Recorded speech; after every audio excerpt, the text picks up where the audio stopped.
April 22nd comes no soon enough, and we all are excited for the upcoming bout between the two undefeated fighters in Gervonta Tank Davis and Ryan Garcia. Credit to those fighters for making this bout possible and making it happen before we want to critique and criticize all of them and this, that, and the third. But I will tell you this right now.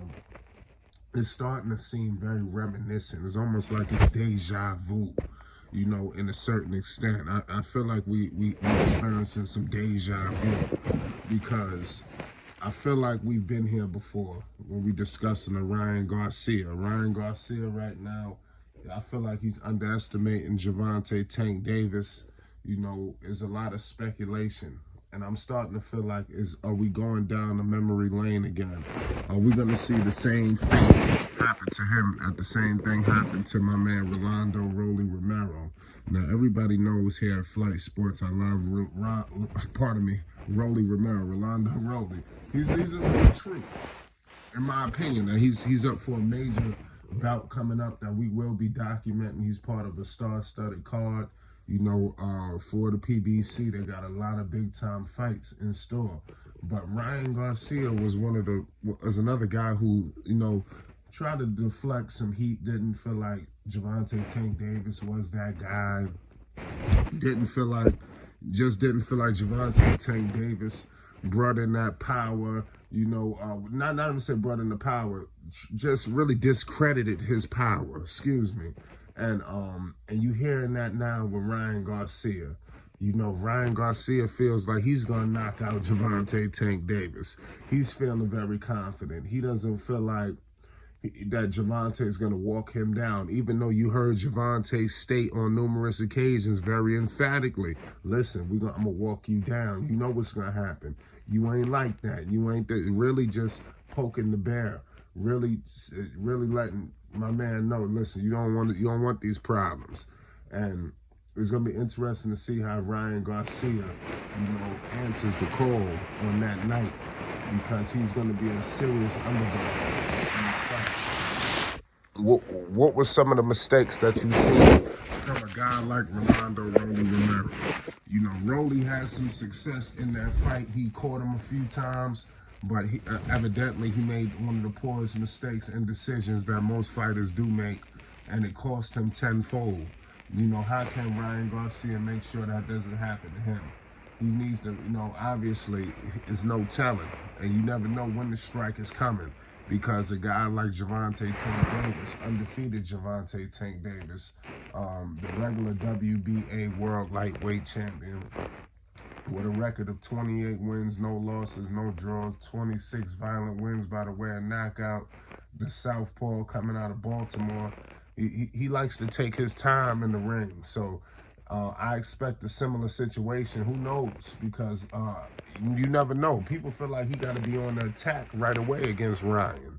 And I don't think that's going to be the case. I don't think Gervonta Tank Davis is going to be the kind of guy to fight to his pace, to a pace of Ryan Garcia. I think that Tank and obviously Coach Calvin Ford will come up with a great game plan that I think is going to rival anybody's game plan. It's going to be interesting to see how Ryan Garcia answers this call, because this fight, like I stated, is very reminiscent of Rolando Romero. Mind you, Rolly ended up going down in round 6, to a violent knockout that Gervonta Tank Davis stated he didn't even hit him that hard. And it was a counter shot, so Ryan got to watch out. And we all know Ryan got the speed. He's obviously an orthodox fighter, but his left hook is ridiculous.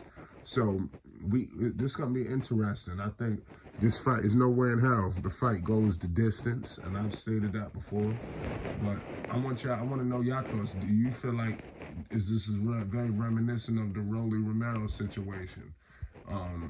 Ryan has been on the record to say that, like I told the people before, that he's out to destroy all southpaws. I've heard him say this before. I don't know what's his attack or notion against southpaw fighters that makes him feel like, easy target for him.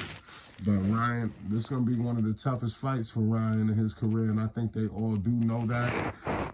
And this is a big time fight, man. for boxing. You know, so it's gonna be there's a lot of money involved. Obviously, Tank is the A side. A lot of people is gonna be looking to see him. But Ryan Garcia, if he wins this fight, which like I said, this fight, to be honest with you, on paper is the toughest fight for Gervonta Tank Davis. If Ryan was to somehow win this fight, and he's put himself in a great position to win it, you know, because, you know, he hasn't fought in some time. He was scheduled for a tune-up. He scratched that. So, to be honest with you, Ryan is coming in confident. You know, unlike some of these other fighters that Tank has fought, I honestly feel deep down in Ryan Garcia's heart that he feels like he's going to win. I don't think there's nothing, no thought process in their mind to not feel like they're going to walk out victorious due to all of the things and steps that they took to get to this point. Now, it's going to be interesting, you know, on that night to figure out whose game plan is going to be the most successful. And Tank, you know, obviously coming from Baltimore, you know, he's going in. He's going to do this for a lot of different things that have nothing to do with boxing. Now, it's going to be interesting to see, can Ryan dig deep and, you know, fight from within like the way Tank is going to be coming? Because I noticed something with that press conference. I don't know if people was monitoring, but the press conference really showed me a lot. Because it showed me that Gervonta Tank Davis ain't fooling around. And most of the time, especially when they did that face-to-face, and usually Gervonta is playing with the opponent and, you know, things of that nature, maybe, you know, a little more lax.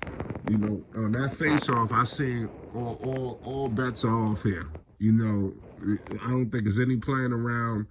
Obviously, when the cameras are there, microphones is in people's faces, different. But I think fighter to fighter, Gervonta Tank Davis ain't fooling around in this bout. And I expect a knockout coming from Gervonta. But like I said, I don't know yet who's going to win this fight. I'm going to hold my right to make my call, you know, in the coming days leading up to the bout, you know, or maybe even a week or so before. And I will give my, you know, fight predictions, and we're going to do a live stream. We're going to get everything situated. So make sure y'all hit the like button and you subscribe to Flight Sports so you don't miss one iota of all this content we're bringing at you. But that's just something that I wanted to state because I feel like, you know, we've been here before. You know, it's almost like we're taking a trip down memory lane. And shout out to Romero, like I stated before. He's fighting, you know, at 140 now. He's got a fight coming up, and it's going to be for a title, you know, against Alberto Puello. So make sure y'all stay tuned. We're going to keep everybody posted on that fight. So it's Flight Sports TV, man. Everybody hit that like button if you new. Like I said, hit the subscribe button. Peace and love to you all. Boxing's in a beautiful place. And we're going to continue to document this, man. We got fights coming up. It's Flight Sports, man. Peace and love to everybody, man. And let's get in the comment section and let's conversate this, man. You already know what it is. Boxing and Flight Sports TV. Love.